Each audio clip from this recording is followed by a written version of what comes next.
જમવાનું and guys બહુ late ઉઠ્યા બટ હું કેર ઓ ગાઈઝ અને ગરમીના લીધે મને માથું ચડી ગયું છે.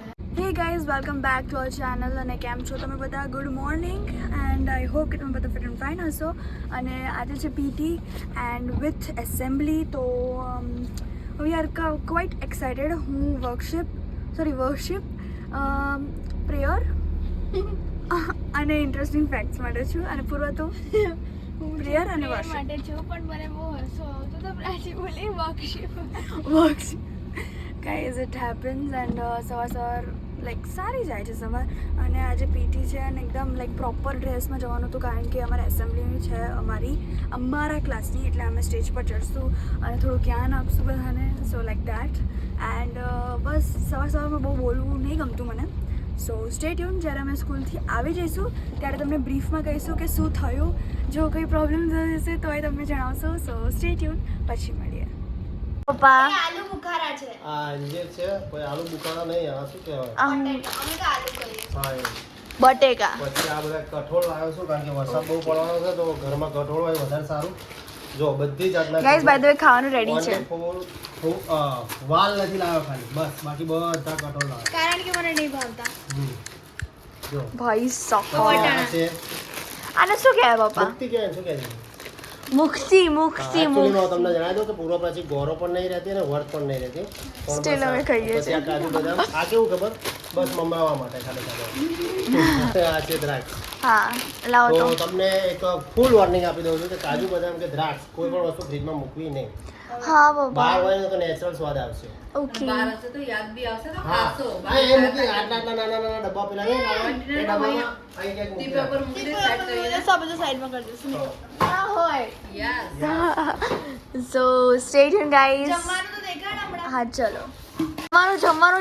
જમવાનું. શું છે આ જમવાનું? રીંગણ બટેકાનું શાક છે અને યા પપ્પા થોડો અવાજ. અને રોટલી વિથ છાસ વિથ મમ્મી કેપ્સિકમ. ના મમ્મી કેપ્સિકમ છે, આ મોટા મરચા છે, કેપ્સિકમ નથી. આઈ થોટ કેપ્સિકમ છે પણ આ મોટા મરચા છે. સો ગાઈઝ સ્ટે ટ્યુન. બહુ પટર કરવાની કોઈ ઈચ્છા નથી, અત્યારે ખાવાની ઈચ્છા છે. સો મળીએ પછી. સો ગાઈઝ અમે ઉઠી ગયા છે એન્ડ ગાઈઝ બહુ લેટ ઉઠ્યા બટ હું કેર્સ. એન્ડ ઉઠીને guys we got a surprise કે રીવા આવી રહી છે. એન્ડ મારી અવાજ નહીં આવતો કારણ કે રાજમાં બોઇલ થાય છે અને રીવા અહીંયા આવી છે અને રીવા જોડે પૂર્વ અત્યારે ઓલરેડી મસ્તી કરવાનું ચાલુ કરી નાખ્યું. So let me show you. Hi guys. મને ના સંભળાય.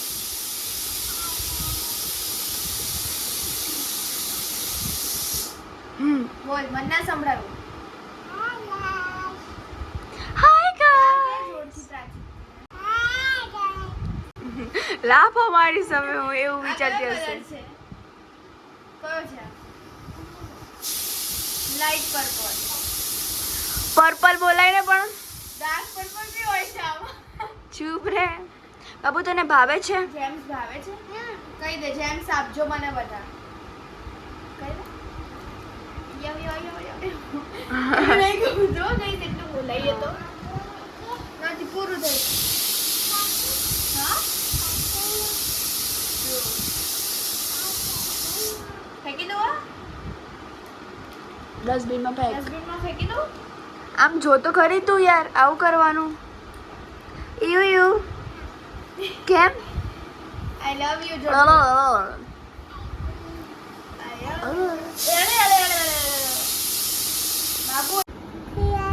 બાબુ તું શું કરે છે? તું શું કરે છે? કે રમું છું. ના શેનાથી રમે છે મને કહીશ? શું કહેવાય એને? પાડોળ. આખી નવાઈ ગઈ છે પાવડર. અને આ પાવડર મમ્મીનો છે. મજા આવે છે. આટલું ના મજા કરે. પિયા ધોઈ નાખશે તને. હે બાબુ. વાવ કેટલી મસ્ત લાગે છે તું. કપડા બગાડી દીધા. એ કપડા બસ કરી આપણે. બસ બાબુ. અને ફિનિશ કર. પાછી પાર્ટી જાતે લગાવશે. લાય હું તને મસ્ત લગાવી દઉં. આઈ જાઓ. એવું લાગે લોટ ખાઈને આવી હોય. શું પુઆ દીદી લગાવે છે એમ ને? લાવ લગાવ ચલો.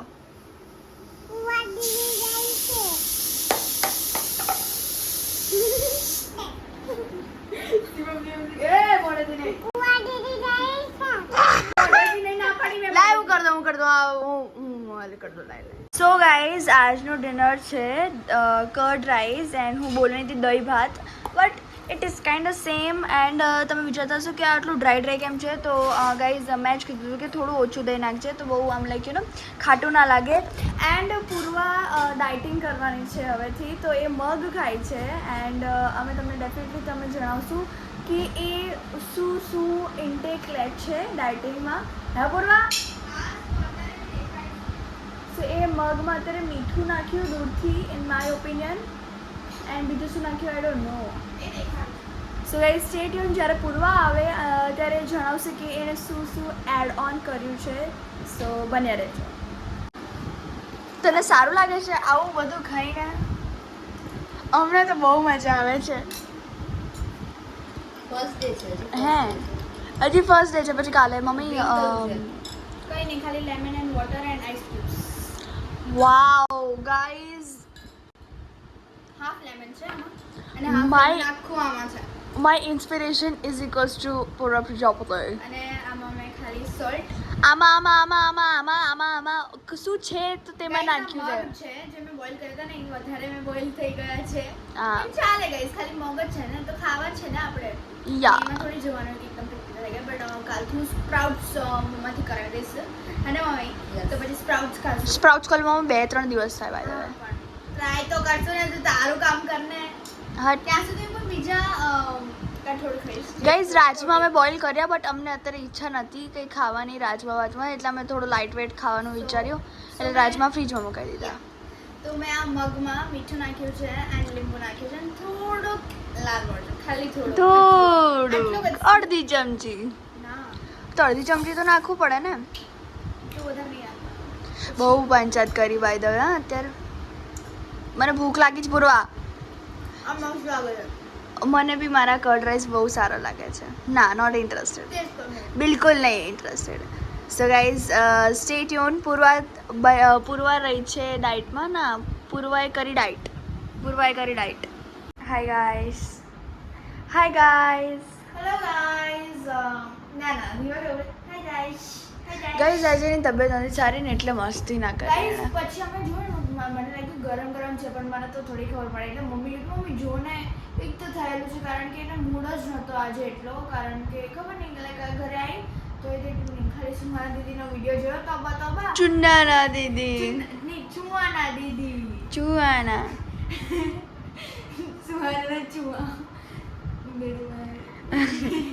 સોના miss you love you. Yes અને એ ઘરે તો ક્યાંની ગતિ જ રહી હતી અને મમ્મીને અત્યારે ઇન્જેક્શન મરાવવા પેલા દીદી આવ્યા હતા મારવા માટે. અમે દેખાડ્યું એટલે નહીં કારણ કે અમે લખતા હતા લખવાનું હવે હેડિક થયું એક લાભોમાં ના એવું નથી અમે છે ને વાર કરીએ છીએ લખવામાં. Yup that's the thing. અને જિયોગ્રાફી હું લખતી હતી એ તો પ્રાચીનું પૂરું છે એટલે પ્રાચીનામથી છાપી લેવાનું અને મારે પેસ્ટ કરવાનો છે મેપ પેસ્ટ કરવાનો છે અને મને એટલી ગરમી લાગે છે ગાઈસ અને ગરમીના લીધે મને માથું ચડી ગયું છે. એસી ચાલુ કર્યું પૂરા અત્યારે કર્યું ને ગાઈઝ વાગી રહ્યા છે 11:30 હવે અમે સુઈ જઈશું ફાઇનલી. ઓ જય હનુમાન. યસ અત્યારે આટલા જ વાગી રહ્યા છે ને ગાઈસ આજનો દિવસ એટલો બહુ સમય હતો ને એટલો ભંગારી હતો પણ હા ગાઈસ આજે અમારી એસેમ્બલી હતી. હા આપણે કીધું જ નહીં કહું તમને આજે અમારી એસેમ્બલી હતી અમારા સેક્શનની અમારા જ નામ નહીં બોલાતો હતો અમારો section best section ever in the class in the batch. મસ્તી કરું છું સૌથી વાહિયાત ક્લાસ છે અમારો. બહુ જ મહેનત છે. તો અમારું એસેમ્બલી હતું પણ કેન્સલ થઈ ગયું અને નેક્સ્ટ વીક થઈ ગયું ગાઈસ કેવું આવું કેમ કરતા હોય કેટલું પ્રિપેર કરીને ગયા હતા, પ્રાચી કરીને ગઈ હતી. અરે હું તો બગવાઈ ગયેલી હતી. હું મારું ગળું ફાડીને રાવલ માઈને મેં 10 વાર સંભળાઈ હશે. અમારા ક્લાસમાં બધા આયા ને તો આખું હા. ક્લાસ બધું આમ પ્રેક્ટિસ કરે. હા, અમાર તહેવાર ચાલતો હતો અમારા ક્લાસરૂમમાં. બધા ઉભા રહ્યા, બધા આમ કે બધા પ્લેજ બોલે. સોંગ અને અમુક એવા હતા જે લોકોએ પાર્ટિસિપેટ નથી કર્યું, એ લોકો શાંતિથી જોતા હતા. ઓ ભાઈ આ તો આમ જોતા. તોય પંચાયત તો તું કરતી હતી. તું પટેલ મારી જોડે ઉભરી ને આમ જા જા જા જા જા. અને હું રાવલ માઈ ક્યાંક ખૂણા ખાચરામાં બોલતા હતા કંઈક. બધું થાય તો પછી કેન્સલ થઈ ગયું. પછી બધાને લાગ્યું સિરિયસલી બધા દુઃખી થઈ ગયા. પીટી લેક્ચર અમને ફૂલ કઈ પણ તો લાયક જ નતો અમારે. ગાઈસ કઈ કર્યું નહીં. એવું નહીં, પીટીએન લેક્ચરમાં છે ને આખા ગામને બોલેલા છે યાર ગ્રાઉન્ડમાં. તો બીજો લેક્ચર હોવા જ ન જોઈએ, લાસ્ટ હોવા જોઈએ હંમેશા. એ જ મજા આવી જાય લાસ્ટ. છેલ્લો લેક્ચર અમારે 8માં હતો તો છે ને સીધું બેગ લઈને જતું રહેવાનું ઘરે right? અને વહેલા છોડી નાખે યાર. બધાથી વહેલા છૂટીએ પહેલા જ અમારો સેક્શન નીકળી જાય. ટણ ટણ ટણ. એસેમ્બલી કેન્સલ થઈ, બટ એનો મતલબ એવું નથી કે ક્યારે હવે થશે જ નહીં ડી સેક્શન. નેક્સ્ટ થર્સડે થશે. તો સેક્શન બોલી ગઈ. Oh shit. It's okay guys, happen યાર. ના ના હવે ચાલે. હવે બોલવું શું છે તો છે. હા ચલો અમારો સેક્શન ડી છે. D D D for dons. Donkey dogs A B નામ છે. આઈ મીન નો ગાઈસ અમારો સેક્શન બહુ ક્લાસ છે એકદમ મસ્ત. સાયલેન્ટ. એ સાયલેન્ટ જે સમજતા હોય ને સાયલેન્ટ સમજી જાય ગાઈસ હે ને. યા બહુ અને બધા લોકો સમજે. અને કાલે ચેકિંગ છે, બટ હા અમારે સેમ સર એવું અમારે કીધું સેમ ચેકિંગ છે કહું હા. બાયોલોજી. બાયોલોજીનું નથી. સરે પૂછ્યું હતું કે જ્યારે માંગીશ ને ત્યારે ત્યારે ધધોડી બધું પદોડી બધું લેવાશે. નીકાળશું. અને પછી કાલે છે જીઓ, કેમેસ્ટ્રી. ફિઝિક્સ જેને કરાવવું હોય એ કરાવે, ના કરાવે ના હા કરાવે. ગાઈઝ, અને ફિઝિક્સમાં ટેસ્ટ લેવાઈ હતી, but guys I didn't like perform well in the test. સાચું કહું પૂર્વના 5% આવ્યા. 5 આવ્યા તો આવ્યા. મારા આઈ એક્સેપ્ટ મારા ફિઝિક્સમાં 0 આવ્યા. આ ટેસ્ટ હતી ગાઈઝ નોર્મલી 15માંથી and it was like damn. Guys, so guys by default storage full થઈ ગઈ હતી. જો તમને અમારા આ વ્લોગ ગમ્યો હોય તો લાઈક કરજો, શેર કરજો, કમેન્ટ કરવાનું ના ભૂલતા નહીં કે તમે જ્યારે સ્કૂલમાં ભણતા હતા અથવા હા તો તમારે બી હવે એસેમ્બલી કેન્સલ થઈ છે કે નહીં અને તમે નવા નવા છો તો સબસ્ક્રાઇબ કરી દેજો. તો મળી એક નવા દિવસ અને નવી શરૂઆત સાથે. ત્યાં સુધી જય અંબે.